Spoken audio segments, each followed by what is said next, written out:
the Russians continue to dominate along the entire line of contact. The recent capture of Chasiv Yar, Russia's ongoing offensive against Pokrovsk, but is matched by Russia's advances elsewhere in Zaporizhia and throughout Donetsk, in the Kharkov region, and Sumy. The bottom line is the Russian army is prevailing wherever it is in contact with the Ukrainians, and will continue to prevail. And there's nothing that is foreseeable that can change this outcome. Russia dominates the skies over Ukraine. Russia's able to launch attacks using drones, using missiles, using aircraft against the strategic depth of Ukraine without any interference from Western provided air defense systems.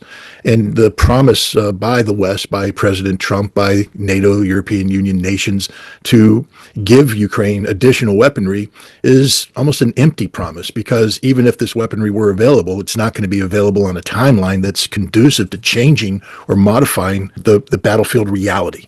And so this is, I think, one of the main messages sent by the Russian president, that, when you negotiate, and he was open to negotiations. He said everybody's interested in talking, but the talks have to be reality based. It's not just the battlefield, though. It's also, who is Russia talking to? Russian President Vladimir Putin made it clear that he is the lawful authority in Russia. His position is defined by the Constitution.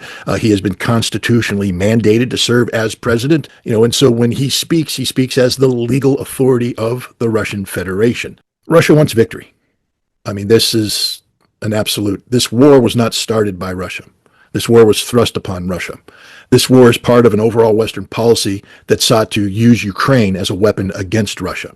I believe that's the future that Russia wants for Ukraine not to be purely a neutral country, because a neutral country, as we've seen with Austria, or Finland, can always renegotiate their neutrality in a way that's detrimental to Russia's national security interests. I personally believe that it's in Russia's long-term interest to have Ukraine be transformed into a nation capable of standing with Belarus and Russia as part of an expanded union state. But this will require a tremendous amount of work, a tremendous amount of transformation in Ukraine.